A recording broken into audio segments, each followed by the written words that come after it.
Paz do Senhor, irmãos. Muito feliz de estar aqui, tendo essa oportunidade. Pastor Silas, meu pastor, tem concedido. E tão feliz quanto nervoso, né? A gente pensa nas pessoas que vêm aqui, fica nervoso. Acho que se pregar fosse um carro, né, que a gente pudesse conduzir e tal, mas não é. Eu acho que está mais para um avião, né? Você é conduzido, você não tem o domínio dela, né? A Bíblia é muito maior que a gente.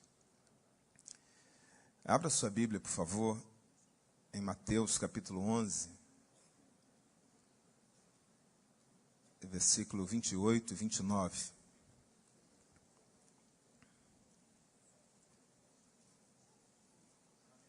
Às vezes algum irmão assim, não muito atento, né? Pastor, não tenho visto o senhor e tal. Eu estou ali, em Macaé. Se estiver por ali, faça uma visita, gente. Nossa igreja Adevec, Macaé. Tenho sido muito acarinhado por aquela cidade, pela igreja. Eu e minha família estamos muito felizes. Você achou Mateus capítulo 11? Versículo 28 e 29. Eu confesso que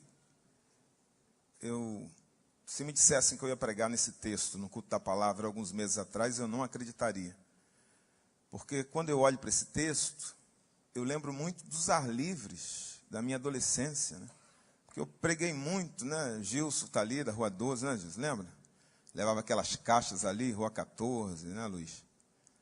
Aí eu pregava muito isso aqui, esse texto, porque a gente tem mania de compartimentar a Bíblia, né? Não, isso aqui é para pecador, isso aqui é para crente, isso aqui é mais ou menos salvo, daqui é para muito salvo, pouco santo, muito... Não, a Bíblia é para quem crê, né? E esse texto, nesses dias, falou comigo, ó. E eu queria compartilhar com você. Vinde a mim, todos os que estáis cansados e oprimidos, e eu vos aliviarei. Tomai sobre vós o meu jugo e aprendei de mim, que sou manso e humilde de coração, e achareis descanso para as vossas almas. Amém. Um dia desse eu estava vendo um filme, não me pergunte o nome do filme, eu não me lembro. Não me lembro realmente, o ator, o filme, não sei de nada. Só me lembro dessa cena. A cena que me marcou. Os dois atores estavam numa cozinha de um restaurante qualquer. E de repente, um deles olhou para um quadro na parede da cozinha do restaurante e indagou sobre aquele quadro. Achou estranho aquele quadro e perguntou: por que você tem esse quadro aqui na cozinha? Cuidado com o cão. Você não tem cão, rapaz, não tem cachorro, e aqui na cozinha de um restaurante? A outro respondeu, disse assim: realmente, eu não tenho nenhum animal, não. Esse cartaz é para mim mesmo. É para eu lembrar de tomar cuidado com o cão que está dentro de mim. Certo pregador dizia sempre que todos nós temos dentro da gente um cão e uma pomba. Um cão e uma pomba. O cão representa a nossa natureza carnal, né?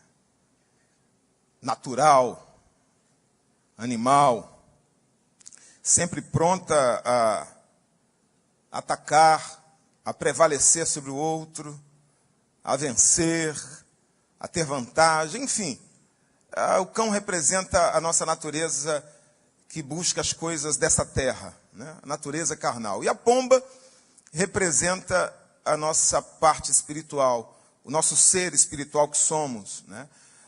O nosso DNA divino, aquilo que temos de divino em nós, a nossa parte espiritual, que busca sempre fazer a vontade de Deus. Se a pomba é quem prevalece, amém. Glória a Deus, nós somos pessoas espirituais, é uma benção.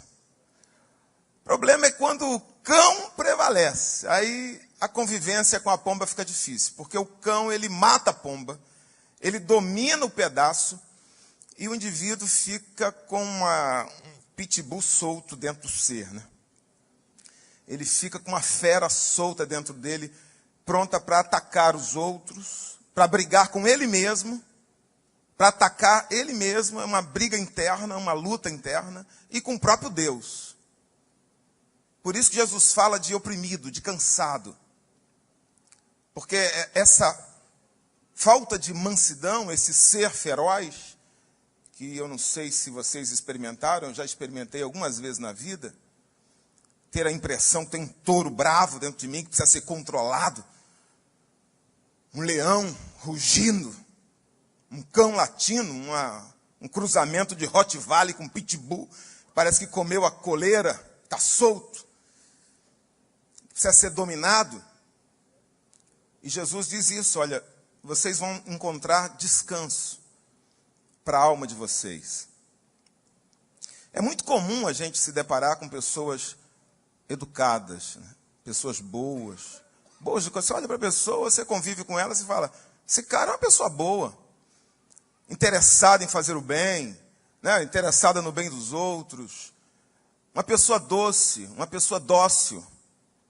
Só tem um problema. Só um problema. Ela não pode ser contrariada, né? A pessoa é educada, a pessoa é legal, é bacana, mas, por favor, não a contrarie. Ela é educada até o momento da repreensão. Ela é educada, mas quando ela ouve uma palavra dura, quando ela ouve algum tipo de ofensa, quando alguém discute com ela, quando alguém a reprime de alguma forma, aí parece que esse cão se solta, né? Parece que alguém pisou no rabo dele, parece que ele está pronto. Aquela pessoa que você diz tão boa, né? Uma vez eu estava no gabinete e dois adolescentes, me procuraram querendo ficar noivos. Apaixonados, muito apaixonados. Pastor, aquele amor, aquele carinho, puxa a cadeira para ela e ela senta, aquele carinho. Eu olhei para os dois assim, muito amor para pouco tempo, né? Aí ele, pastor, a gente quer ficar noivo. E eu sabia que era pouco tempo de namoro mesmo. Ela era minha ovelha, e ele tinha acabado de chegar na igreja. Aí eu falei, vocês já brigaram? Já discutiram? Aí ela olhou para ele assim, pegou na bochecha dele assim. Aí falou, imagina, pastor, eu vou brigar com o meu tchutchuco. Tchutchuco. Aí ele, é a mesma coisa, pegou no queixinho dela, achou aquilo estranho, né? Isso é pergunta que se faça para um casal apaixonado, né? Aí ele pegou o tchutchuco, pegou no queixinho dela assim, falou, pastor, e disparou no melhor português, eu amo ela, pastor, e tal. Aí eu falei assim, vocês não acham melhor assim, esperar um pouco, cara? Assim, está muito cedo, que eu vi que eles não se conheciam, nunca tinham discutido. Isso não existe, essa relação que ninguém discute, que ninguém briga. Vocês precisam ver aí, esperar um pouco e tal. Eles meio contrariados saíram. Não deu outra. Mas não deu outra. Na primeira briga, na primeira discussão, o pai dela teve que entrar no meio. E entrou cadeira, e entrou garrafa, e entrou porrete, e entrou mão na cara. Foi um barraco na rua. Vou dizer, é uma igreja aí que eu dirigi ali. O tchutchuco era descontrolado e violento. O cara não tinha um cão solto, né? Ele tinha um leão bravo, indomável, sabe? Tchutchuco era, meu Deus do céu, era bravo demais. Queria bater na menina. Foi descontrole total. Tiveram que pegar e saiu correndo. Foi um barraco total. Só que só descobriram isso quando viram o tchutchuco nervoso. Quando alguém pisou no rabo do cão lá, que ele nutria com muito carinho dentro dele. Claro que todos nós temos um certo limite à contrariedade, né? Todos nós somos afetados emocionalmente diante de uma repreensão, diante de uma ofensa, diante de uma palavra dura. Mas a gente, de uma forma geral, a gente mantém esse cão controlado, né? A gente consegue mantê-lo ali nas rédeas, a gente consegue manter um certo limite. Em muitos crentes, a pomba até aparece antes, eu acho isso muito lindo, né? A pomba aparece antes, é uma coisa linda. O problema, realmente é quando esse cão domina. O problema é quando ele está no controle. Nesse caso, essas pessoas têm uma resposta igual ping-pong, né? Pá, pá, e é na cara, tudo é motivo de briga, tudo é motivo de ódio, tudo é motivo de discussão, tudo é motivo de intriga, de ódio. É aquela impressão que eu falei, né? O pitbull está solto e comeu a coleira. E quem se aproximar vai receber uma mordida. Certa vez, né, eu estava pensando nessa questão sobre a minha própria vida. Sobre isso tudo que eu experimentei. E eu fiquei pensando assim, será que eu sou uma pessoa mansa? Porque eu passo essa impressão, né? Talvez por usar óculos, né? Mas será que eu sou mesmo? Eu comecei a querer entender a Bíblia sobre essa questão. Será que esse cão está domesticado, controlado, acorrentado, dominado? Ou esse cão ainda continua latindo, né? Rosnando, vencendo a luta, pronto para atacar e atacando, dominando o pedaço? Eu fiz a pergunta às vezes para algumas pessoas, pastor, eu sou manso. Sou, contanto que,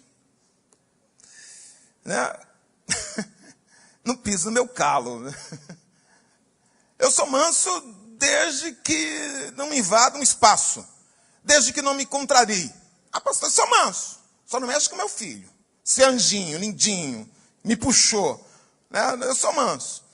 Aí eu falo assim, talvez, quem sabe, a gente precisasse ter um cartaz assim por perto, tipo assim, cuidado com o cão. No texto que a gente leu, nesse texto de Mateus 11, 28 e 29, Jesus se identifica como alguém manso e humilde de coração. E ele nos convida a aprender com ele.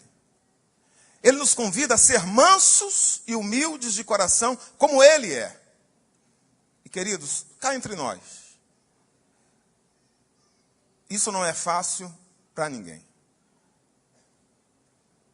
Talvez seja para um aqui, um especial, um anjo, que não sabe que é anjo, mas isso não é fácil para ninguém. Não é fácil por duas razões. Primeiro, porque ser manso como Jesus não é algo natural. Não é algo inato a nós. Não. Se a gente for criado sem nenhum tipo de instrução, de educação, deixa a natureza seguir o seu curso, talvez alguém aqui vá ser naturalmente manso, mas a maioria não vai ser, não. Vai ser meu quinhão primeiro, vai ser a ofensa. O natural da gente é a rebelião. O natural nosso é a briga, é a discussão, é a contrariedade, é um enfrentamento imediato. Isso é que é natural nosso.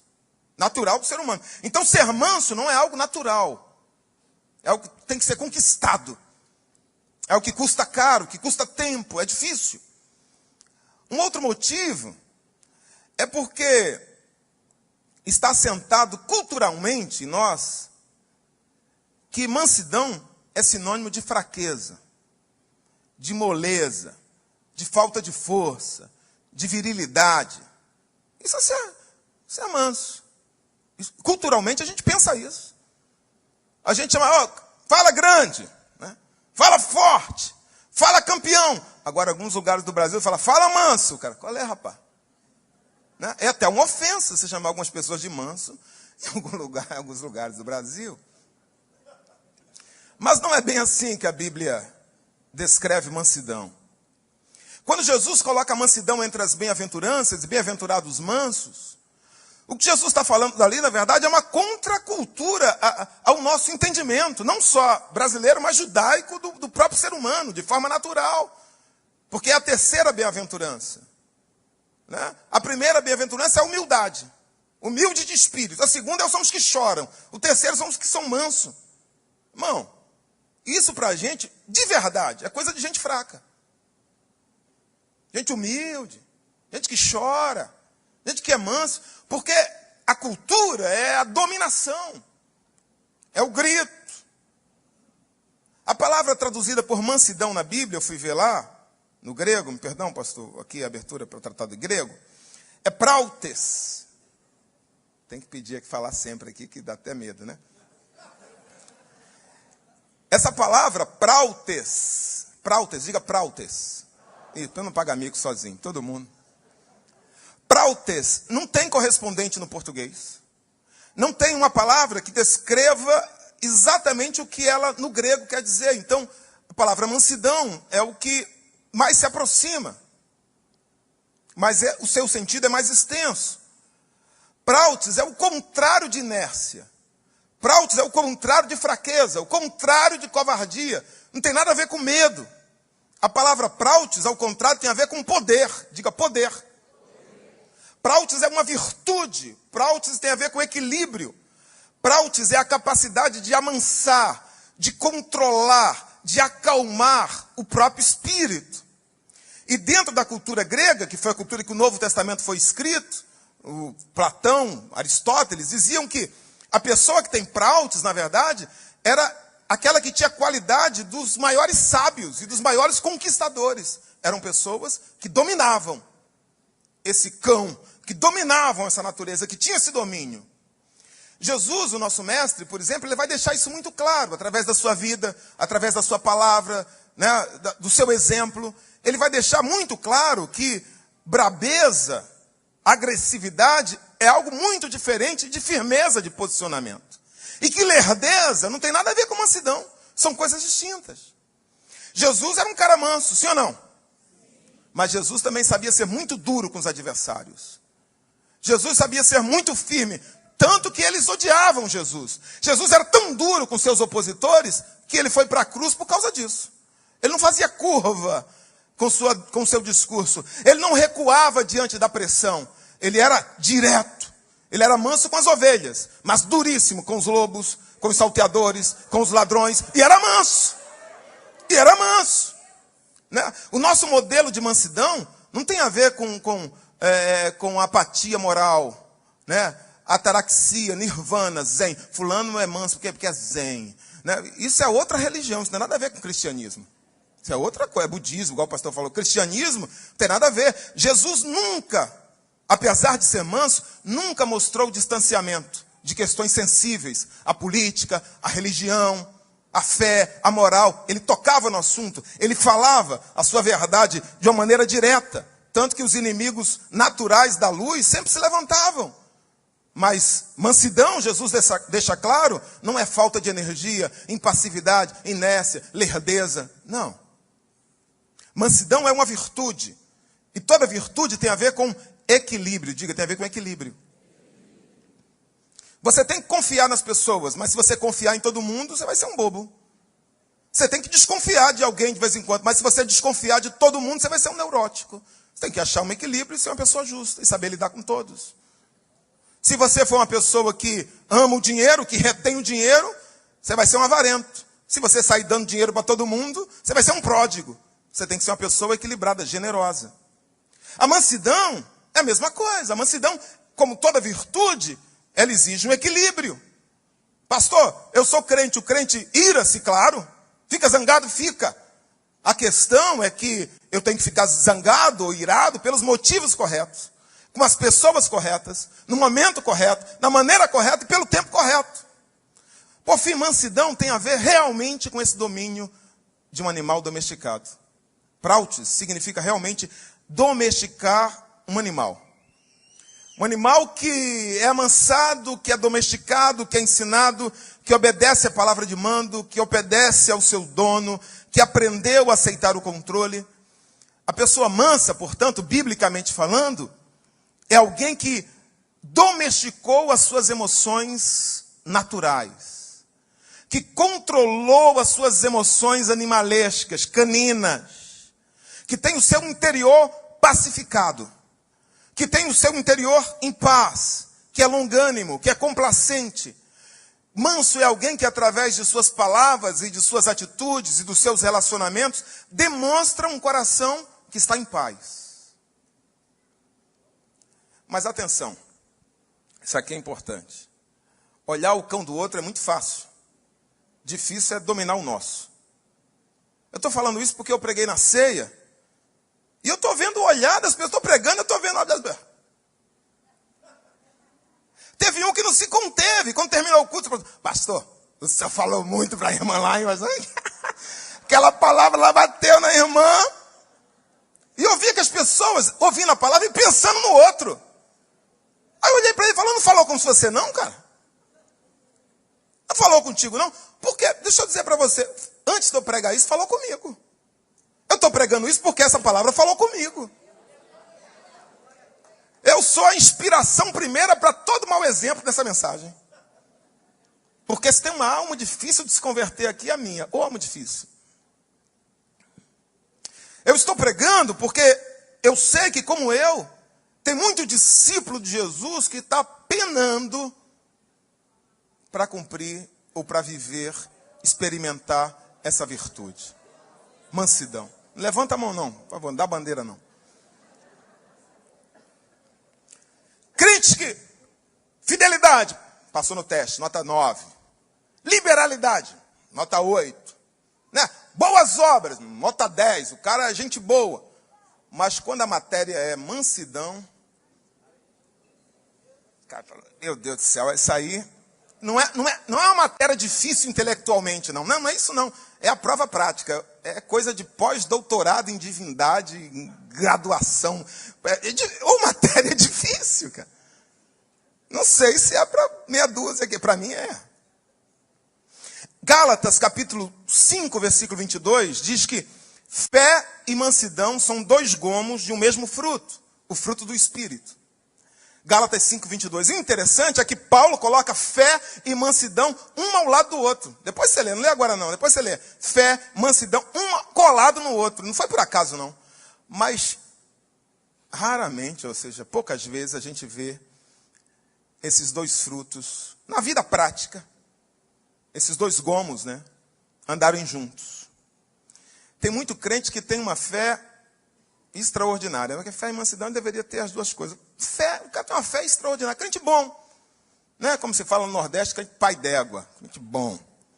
Né? Porque crente pai d'égua é crente ótimo. Né? Crente égua é crente bom.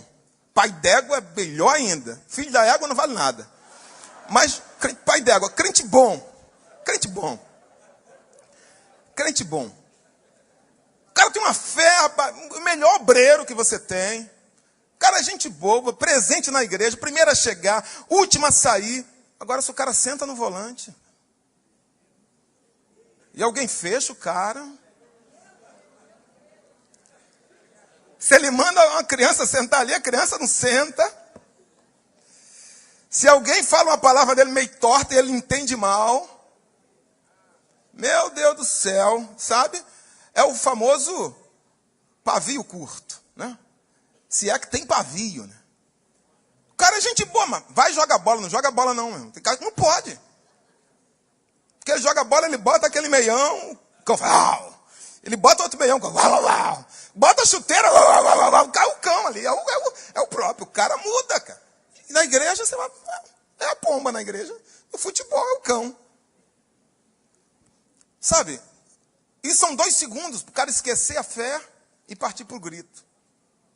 O cara, Jesus, alguém pisa no pé, esquece na hora, partiu para o grito. E se o outro discutir, aí ele sai do grito e parte para o braço. A impressão que eu tenho é que quando ele aceitou Jesus, ele levantou a mão esquerda.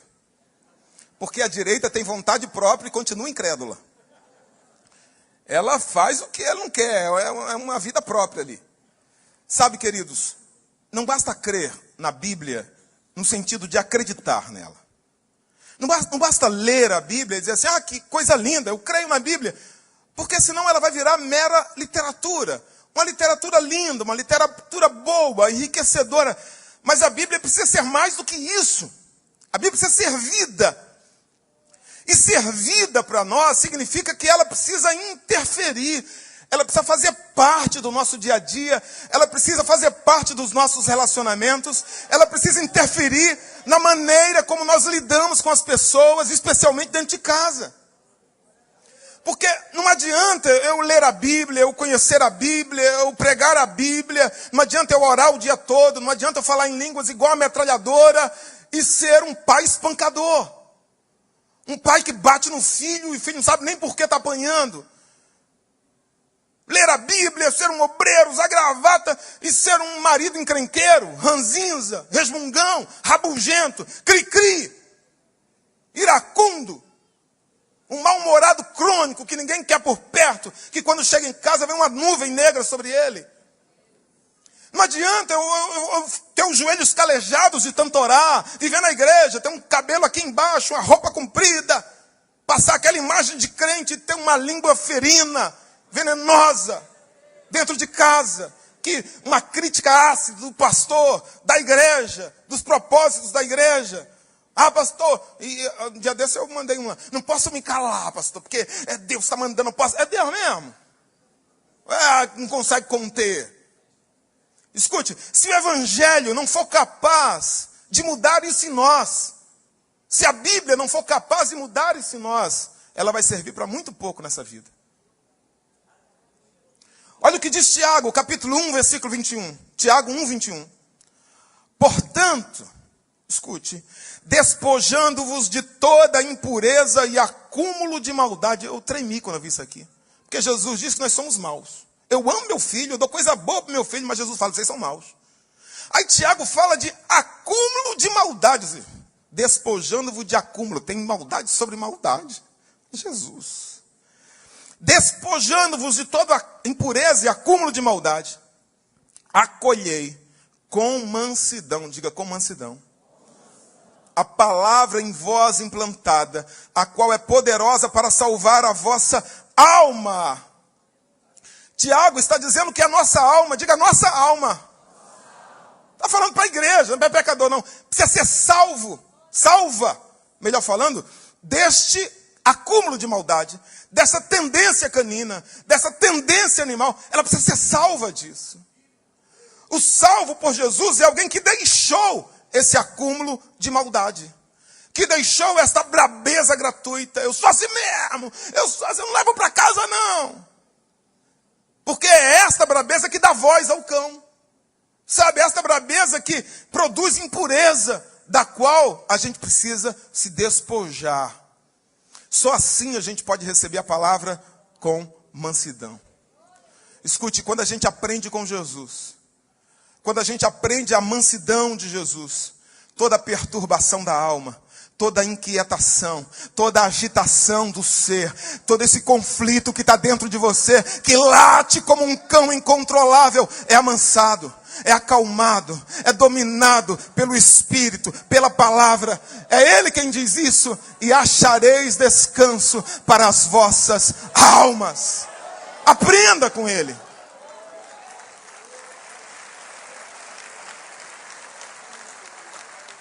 Quem tem dominado nossa alma? Quem está no controle da situação? É a pomba que representa esse Cristo manso e humilde?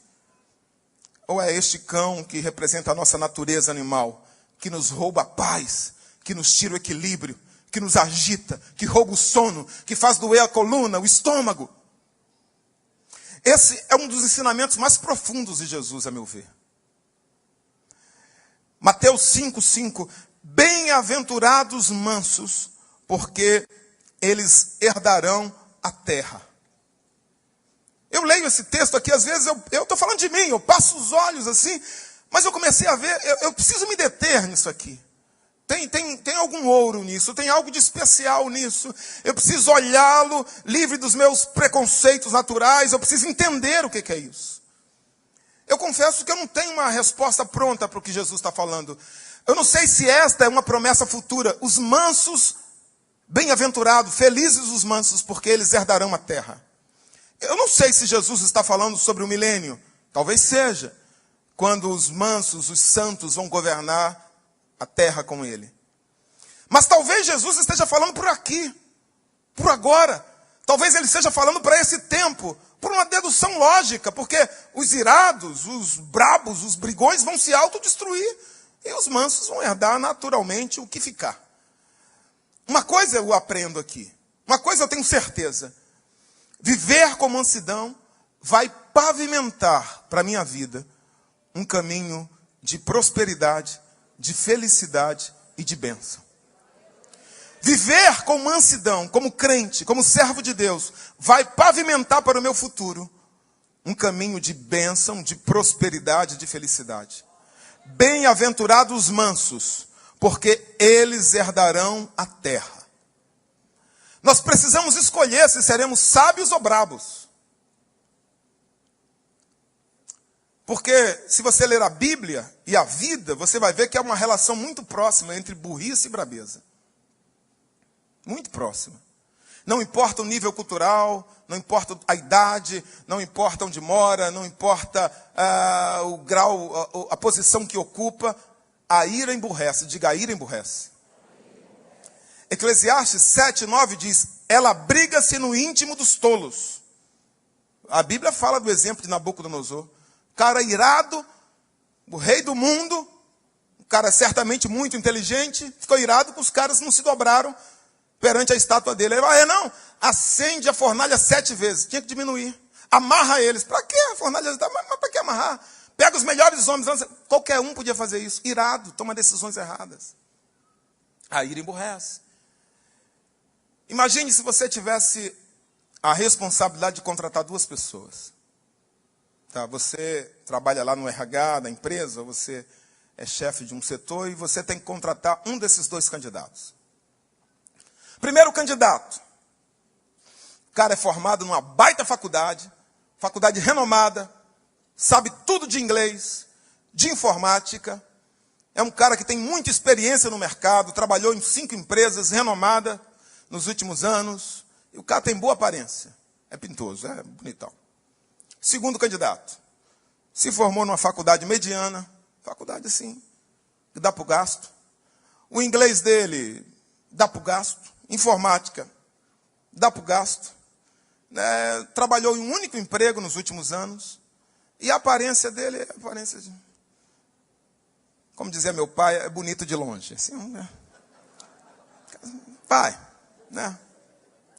Quem você contrataria? Sério, quem? Candidato é fácil. Candidato número 1, sim ou não? Agora, digamos que você tivesse a seguinte informação. O candidato número 1 é um cara que se formou numa excelente faculdade, é inteligente, mas é um cara introspectivo. Um cara de difícil comunicação.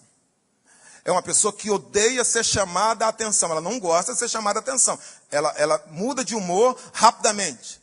Ela tem dificuldade de trabalhar em equipe. Ela tem dificuldade de mudanças de ambiente, Ela é uma pessoa difícil de relacionamento. Por isso que ela trabalhou em 5 empregos, porque ela pediu as contas. Já o outro candidato, não. O cara é gente boa, cara. Comunicativo, legal com a equipe, prestativo. Se chama a atenção dele, ele agradece, ele reconhece o erro.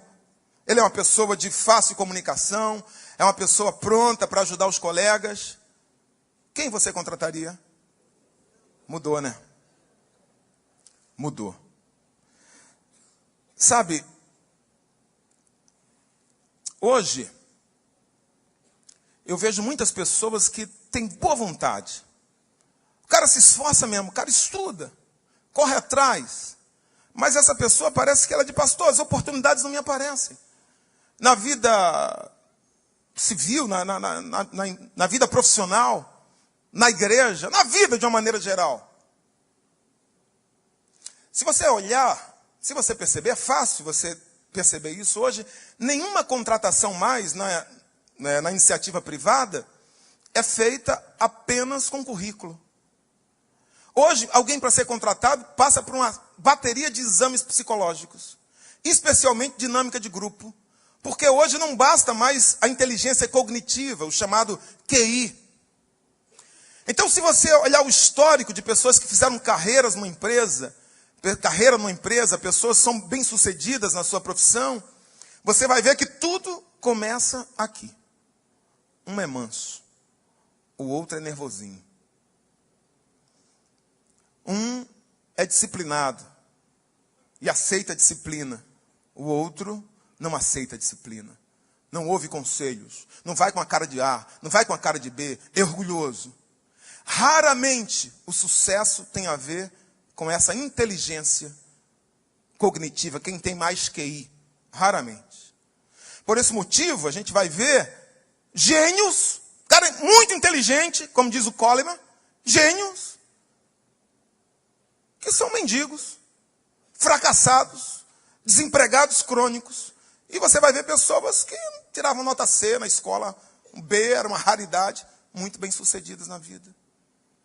Por isso você vai ver cara que joga bola à beça, um craque de bola, mas mandou o técnico para aquele lugar, gostava de treinar, indisciplinado, e o perna de pau a gente assiste toda quarta-feira à noite, o cara está lá jogando, disciplinado, treinando, cuida da saúde, da vida, e está lá. Excelentes pregadores, excelentes cantores, excelentes diáconos, pessoas boas, mas esse temperamento canino morde, dilacera, estraçalha o próprio talento, a própria capacidade, o próprio futuro. Sabe, querido, a Bíblia é a verdade. Diga, a Bíblia é a verdade. Os mansos herdarão a terra. Os brabos perderão o emprego, fecharão portas, destruirão amizades, sabe, perderão amigos, vão acabar com o casamento, terão uma igreja a cada 6 meses e vão herdar uma úlcera. 3 motivos para mudar da ira para a mansidão. Primeiro, a ira enfeia as pessoas. Diga, a ira enfeia. Provérbios capítulo 15, versículo 13 diz: o coração alegre aformoseia o rosto. Você percebeu que a pessoa irada é chamada de cara feia? É verdade, o cara está irado, o cara pode ser bonito, mas se estiver irado, ou a menina pode estar irado, cara feia, está de cara feia. A pessoa casada, uma pessoa que convive com alguém, é uma coisa triste, né? A pessoa convive com a pessoa, chega de um trânsito pesado, né? Chega de uma vida corrida, de uma vida difícil, está o outro lá com cara feia. Acorda de manhã, nada aconteceu, o sol está lindo, entra pela janela, o outro está com cara feia. Claro, tem gente que não pode fazer nada quanto a isso, né? Mas eu estou falando de mau humor. Estou falando de pessoas mal-humoradas. Pessoas, né, franzem a testa. E tudo que você fala dói, machuca, é ruim. Né? Nesse caso, isso é sério. Se você é um mal-humorado assim, tem gente que tem um mau humor matinal crônico. O cara acorda, fala com ninguém, bom dia por quê? Não, acorda assim. Procura ajuda médica, sério mesmo. O cônjuge agradece. Diga, a ira enfeia. Segundo motivo, por que trocar a ira pela mansidão? Por economia, diga, por economia. Para você fazer cara de alguém irado, você mexe com 32 músculos. Para você fazer um sorrir, você mexe com 28. Então, para que enrugar a pele? Para que envelhecer? Para que ficar com cara feia? Sorria, mano. Nem que seja por economia dos músculos. Faça isso. Terceiro motivo, porque todo mal-humorado tende a ser um solitário. Diga, tende a ser um solitário. Não tem nada melhor do que você estar ao lado de uma pessoa bem-humorada. O inverso também é verdade. Não tem nada pior do que você estar ao lado de uma pessoa mal-humorada. Fizeram uma pesquisa recentemente. O que o homem busca numa mulher para casar? As solteiras aí pegaram um bloquinho, eu vi, caneta. Se um homem busca um relacionamento, pesquisa recente, ele vai olhar a aparência mesmo, entende? Um relacionamento breve. É a aparência que manda. O homem olha para certas partes do corpo, aquilo lá interessa, é aquilo lá. Quando se fala de casamento, beleza, vem em terceiro lugar. Segundo lugar, companheirismo. Depois, em quarto, quinto, profissão, salário, família, boa família que a pessoa tem. Primeiro lugar, bom humor. Porque, meu irmão, a vida está tão estressante, tudo que o cara não quer, tudo que ele evita, é casar com uma pessoa rabugenta. Casar com uma pessoa rinchosa. Como diz o proverbista, é melhor morar no deserto. Mas, irmão, é verdade. Quer casar? Começa a sorrir, irmão. Sorria bastante, mostra que você é alegre, né? Por que deixar a ira pela mansidão? Porque ela enfeia, por economia e porque todo mal-humorado vai ser um solitário. Pastor, como desenvolver a mansidão?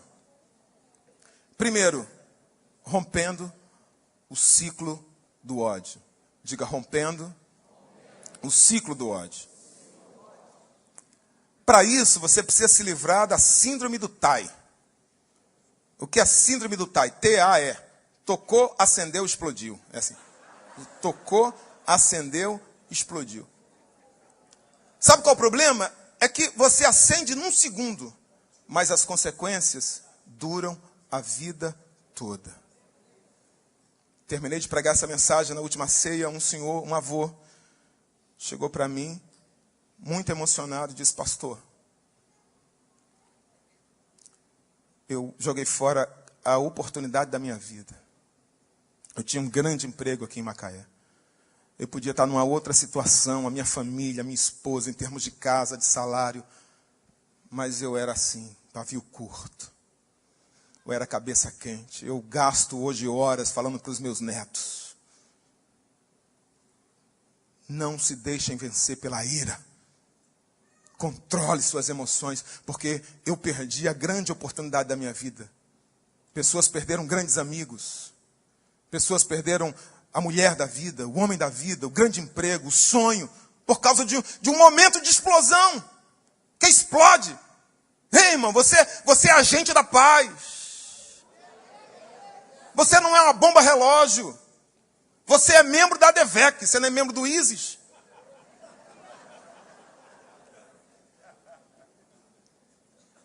Romanos 12, 21 diz assim, não te deixes vencer do mal, mas vence o mal com o bem.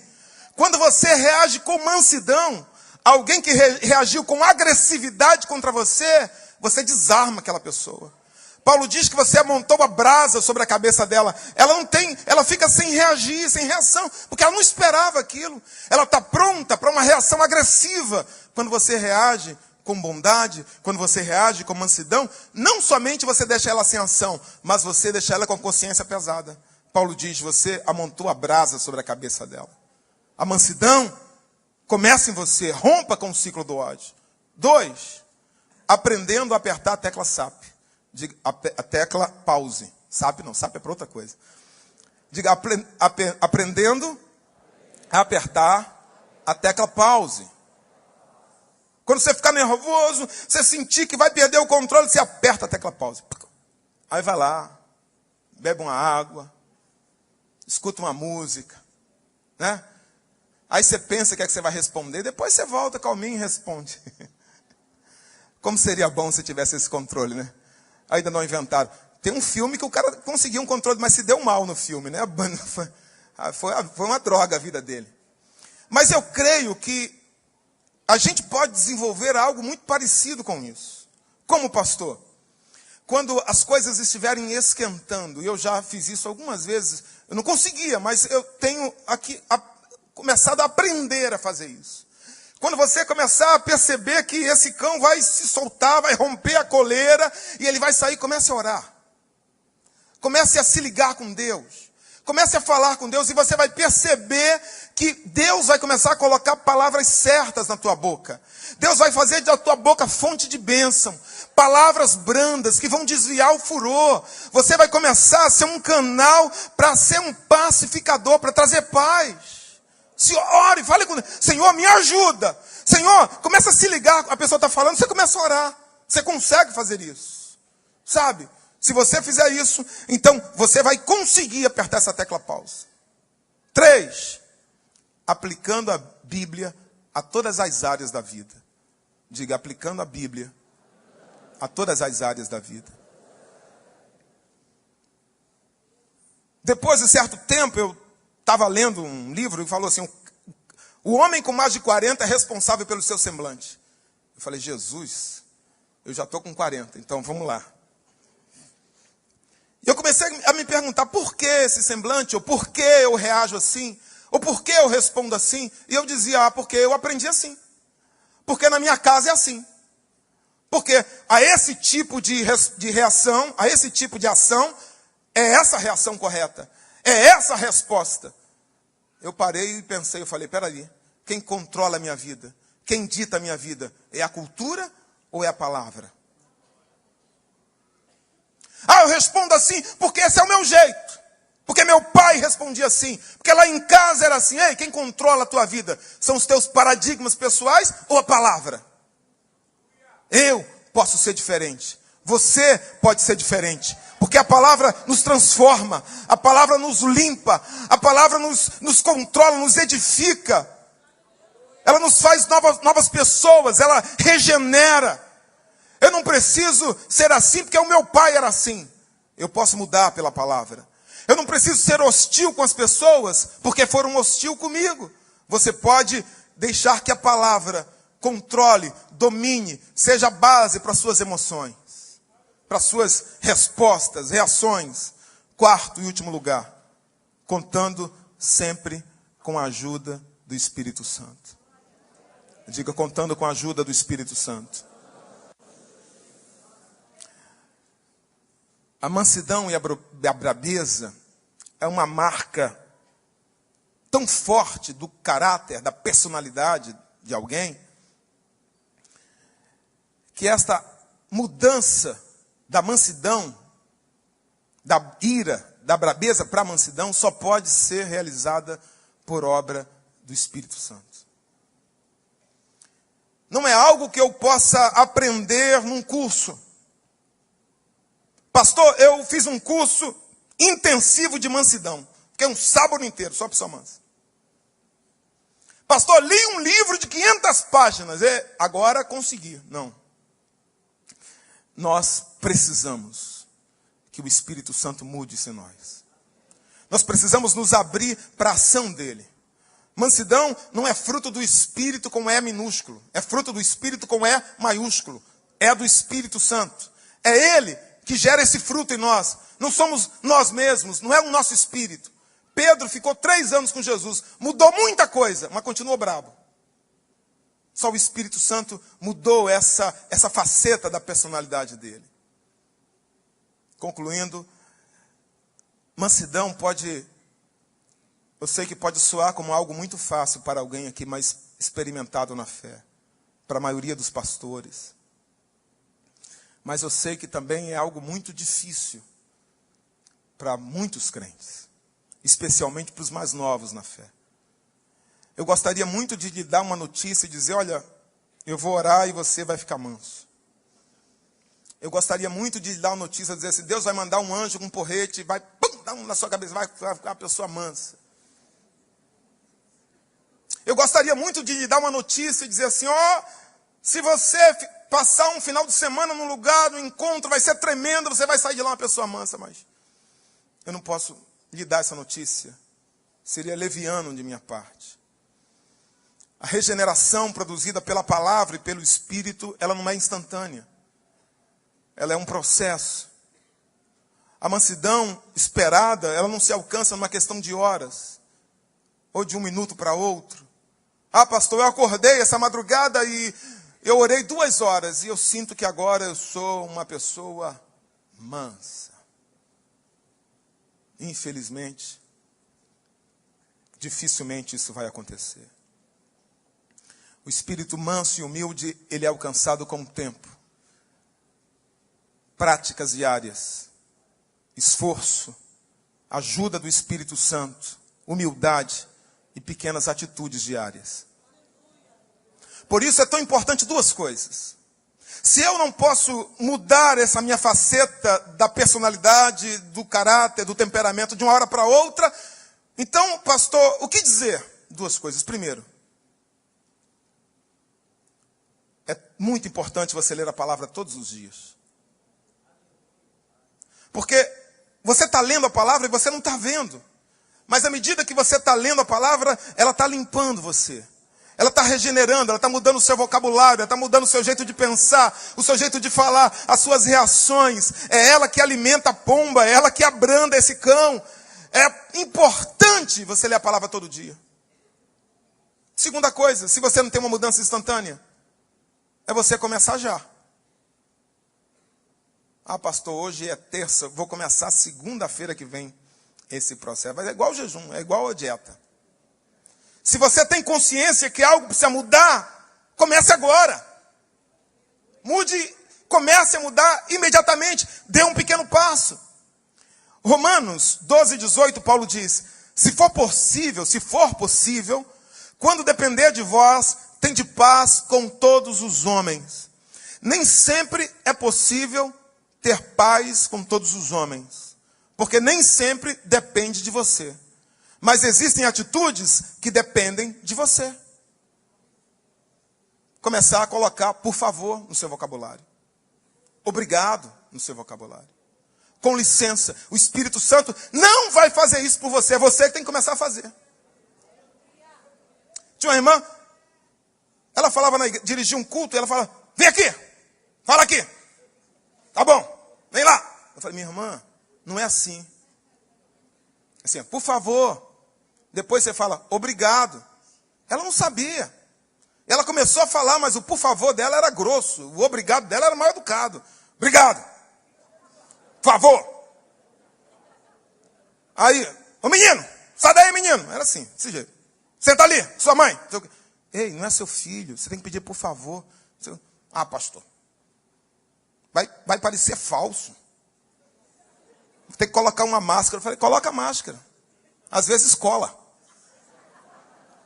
Deus não vai fazer isso por você, minha irmã. Você tem que começar a treinar. E às vezes a intimidade nos rouba isso.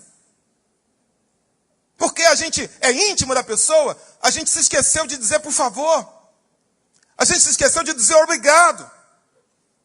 Uma irmã chegou: pastor, não aguento mais lá em casa agora. Tudo é obrigado, tudo é por favor. Tá, mas não exagera, né? Mas de vez em quando, pega o açúcar aí para mim, por favor. Quando seu filho trouxer um copo, diga obrigado. Isso depende de você. Certas coisas Deus não vai fazer, mas depende de você pedir perdão. Depende de você falar bem das pessoas. Depende de você elogiar de vez em quando. Você não pode se transformar numa pessoa mansa de uma hora para outra, mas você pode deixar de ser uma pessoa rabugenta hoje. A força do evangelho não está na luta armada. Se Jesus diz: vocês vão lutar, Pedro, esse é o caminho mesmo, Pedro, vamos lá, vamos lutar. Aqueles 12 teriam sido destruídos uma semana. A força do evangelho está no amor derramado pelo Espírito Santo nos nossos corações. A espada que o Senhor te deu, ela não mata, ela dá vida. Ela transforma. Sua guerra não é contra a carne, sua guerra não é contra o sangue. O irmão não é teu inimigo porque não te deu bom dia, porque não te deu a paz do Senhor. Para de achar inimigo em tudo que é lugar. Acalme, amance. Senhor, me ajuda. Muda a minha cultura, a minha mente. Me ensina a lidar com as pessoas. Desarme-se. Isso depende de você. Desarmar-se depende de você. Esse é o grande desafio que o Senhor nos propõe hoje. A aprender com Ele. A ser como Ele. Você é chefe de uma casa, você é dona de uma casa, você é pai, você é mãe. O nosso exemplo é o Senhor. Ele não era um autoritário. Ele não era um ditador. Ele diz: aprendei de mim, que sou manso e humilde de coração, e achareis descanso para as vossas almas. Que Deus nos abençoe.